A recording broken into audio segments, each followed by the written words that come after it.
May mga bagong opportunities guys, no, na maaaring dumating sa inyo, mga bagong kontrata guys, no. Ito guys, yung mga sinasabi natin, contract signing, mga kapiksi, no. Pagdating sa real estate, is highlighted lang guys yung mga nasa real estate, pero kung wala kayong real estate, it doesn't mean na walang opportunity sa inyo. So, ito yung mga bagong kontrata, bagong proyekto, mga bagong pagkakakitaan, mga kapiksi. So, may mga papasok na opportunity sa inyo sa pera, guys. Matutuloy yan ngayong 2026 first chapter. Yung iba sa inyo, guys, kumakalat kayo, no? Ibig sabihin,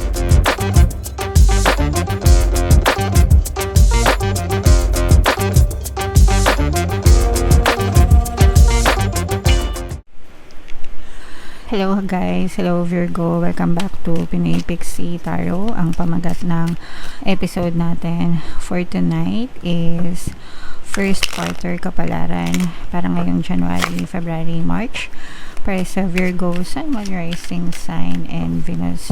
So, unahin natin tong deck na to mga kapiksi. Tingnan natin yung mga mensahe sa inyo or mga paparating sa inyo ngayong first half ng 2026. Kung ano na lang yung makaresonate guys, take that message, no? Kasi hindi lahat ng mensahe ay magre-resonate sa inyo. Ito guys, no, sobrang feeling ko natutupad na yung mga pangarap nyo. Unti-unting natutupad yung mga pangarap nyo, mga kapiksi, with this daydream energy. Parang yung mga iniisip mo lang dati, mga vision mo lang dati, guys, pwedeng unti-unti na siyang nagkakatotoo, and that's how manifestation works guys. It starts in your head. Sa isip nyo muna yan guys, sa isip nyo muna yan nanggagaling bago siya ma-push out sa inyong physical reality. And if you keep on thinking about your dreams, diba, about your desires, kapag mas lalong nakafocus yung attention nyo, yung energy nyo doon, mas lalong magmamanifest yan sa inyong physical reality mga kapiksi. So, of course, you just don't sit. Hindi lang kayo basta uupo and mag-daydream. You take action, and every action na ginagawa nyo guys, it's also one step closer to your dreams. Bawat hakbang nyo, bawat kilos nyo guys, one step closer papalapit sa mga pangarap nyo mga kapiksi. Okay? So, just keep that vision in your head guys.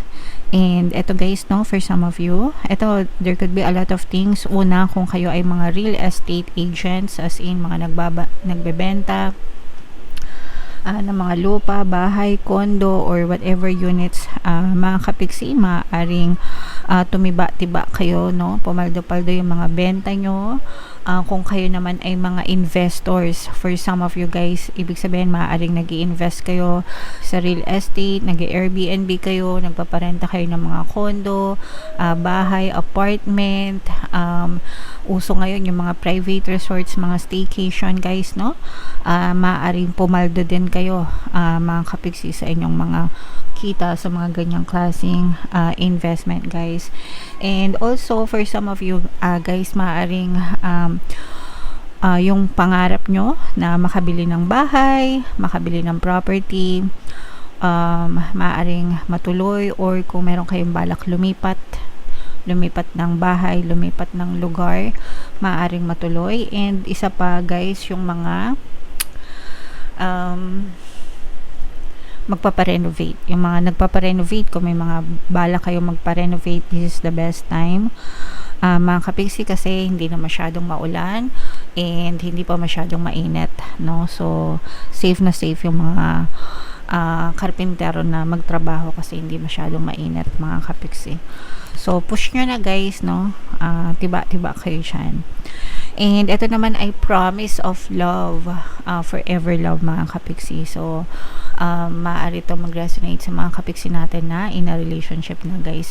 Basta ingatan nyo lang yung relasyon nyo mga kapiksi, no? Ingatan nyo lang, and meron talagang forever mga kapiksi. Okay? Alright. So, huwag kayong maniwala doon sa mga nagsasabi na walang forever. Yung mga nagsasabi na walang forever, guys, sila yung mga biktima ng mga abusive na relationship or mga failed na relationship, and choice nila na sabihin na walang forever kasi based sa experience nila. But it's not true. may forever mga kapiksi. Depende kung gaano nyo pinaglalaban at inaalagaan yung inyong relasyon mga kapiksi. Okay? Alright. So, comment down below, Virgo, if feeling nyo nakaresonate kayo dyan. So, shuffle natin to guys. Hanapin natin. Ito pala ay sa love naman. So, forgiving and learning, ito yung susi guys para sa eternal, forever na relationship. Kasi, hindi naman porket sinabing forever, wala nang away. Hindi ganon. Ibig sabihin lang nun, forever, may mga pag-aaway, pero you stay together, you stay with each other, sa kabila ng mga problema, nagkakaroon ng forgiveness, nagkakaroon ng patawaran, no? Pagkakaisa para magtuloy-tuloy pa rin ang relasyon. Yun ang ibig sabihin yan, Virgo. So, matutong magpatawad mga kapiksi. Okay? Another love message, Virgo. Kailangan may effort. Kailangan talaga may effort guys para sa forever na relasyon. Okay? Hindi pwedeng, kailangan yung parehas kayo nag-effort. May effort ka, may effort yung person nyo, mga kapiksi. Hindi yan parang magic na ganun na lang, no? So, dapat palaging may spark sa relasyon, Virgo. And another message is love yourself, no? Love yourself first and love yourself always. Kasi 'di ba, bago mo hanapin sa ibang tao yung pagmamahal, dapat ikaw muna yung unang tao na nagbibigay niyan sa sarili nyo, mga kapiksi. And at the same time, kapag mahal mo yung sarili mo, kapag nirerespeto mo yung sarili mo, mamahalin at irerespeto ka rin ng jowa mo guys. Okay?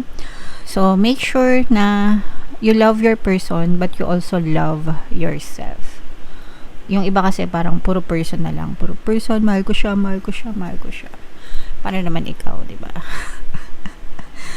Again, no, yung palagi ko nga sinasabi guys, kung mahal nyo sila, dapat mahal nyo rin ang sarili nyo, Virgo. Okay? So, comment down below if naka-resonate kayo dyan. So, shuffle natin to. Hanapin natin yung energy nyo habang sinashuffle ko to guys. Panoorin nyo muna yung video natin regarding sa ating paano mag-manifest ng abundance video course. Kapiksi, sawa ka na ba sa mga struggles at hirap sa buhay mo? Masipag ka ba at masikap sa buhay ngunit hindi ka pa rin umaasenso? Ilang beses ka na bang nag-attempt mag-negosyo at mag-invest pero palagi ka pa rin nalulugi? Sa pagkakataon na ito ay maaaring may subconscious beliefs ka na nagiging balakid sa iyong pag-unlad at pagyaman. Introducing, paano mag-manifest ng abundance video course.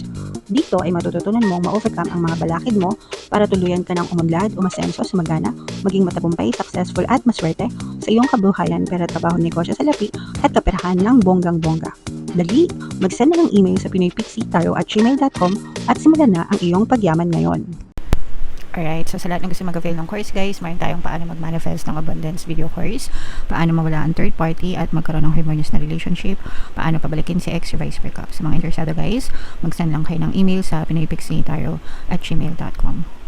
And sa mga naghahanap guys ng pampaswerte na lucky charms or lucky bracelet, aventurine tsaka citrin yung recommended ko guys. Ito yung sample. May makita kayong mga link sa description box. So, Virgo guys, kayo ay represent ng Queen of Pentacles sa ating spread mga kapiksi. So, this is both positive and negative guys. So, unahin natin yung negative mga kapiksi. For some of you guys, maaring nagkakaroon kayo ng problema mga kapiksi sa kaperahan. Yung iba sa inyo guys, parang nafu-frustrate, no? Kasi yung iba parang ang sipag-sipag nyo naman, kilos naman kayo ng kilos, mga kapiksi, no? Pero parang wala kayong nakitang resulta sa inyong physical reality. And ito yung nagiging cause ng more failure, guys. Kasi the more na nag-aantay kayo or the more na check kayo ng physical reality nyo, mga kapiksi, the more na parang mas nagkakaroon kayo ng balakid. So, instead na expect nyo yung minamanifest nyo, i-shift nyo siya into gratitude, guys, no?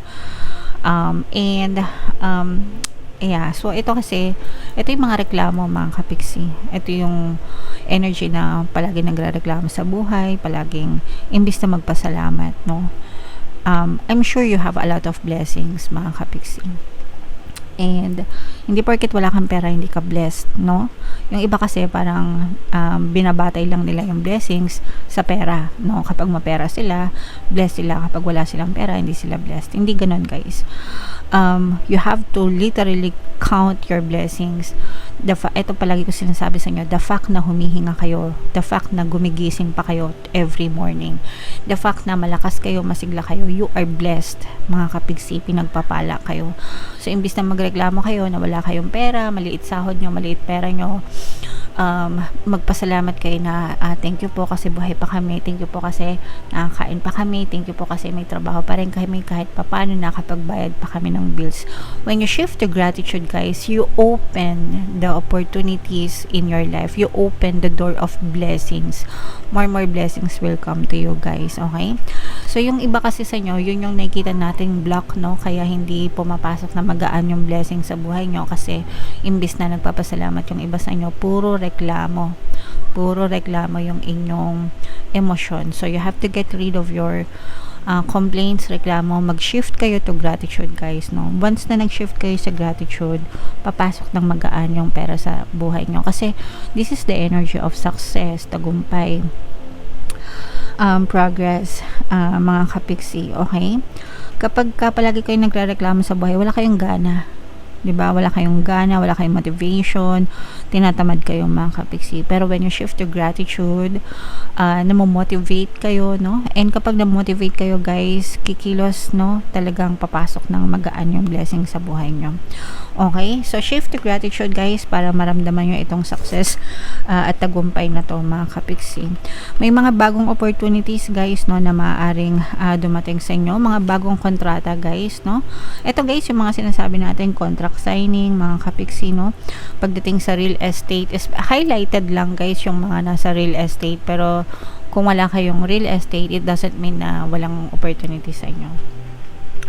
So, ito yung mga bagong kontrata, bagong proyekto, mga bagong pagkakakitaan, mga kapiksi. So, may mga papasok na opportunity sa inyo sa pera, guys. Matutuloy yan ngayong 2026 first chapter. Yung iba sa inyo, guys, kumakalat kayo, no? Ibig sabihin, word of mouth, mga kapiksi. Kunwari, nakabenta ka ng isang bahay, i-refer ka ng kliyente mo sa iba pa para mag-inquire pa sila sa inyo para mas dumami ka pa ng kliyente. Yung mga ganun. O kahit hindi bahay, whatever, guys, kung ano man source of income nyo. Kunwari, nagtitinda kayo ng fishball, no? Sabihin nung mga bata, uy, masarap magtinda masarap yung fishball doon kay ganyan, doon kayo bumili. Yung mga ganon, guys. So, kumakalat, dumadami yung customer nyo, dumadami yung benta nyo, mga kapiksi. Okay?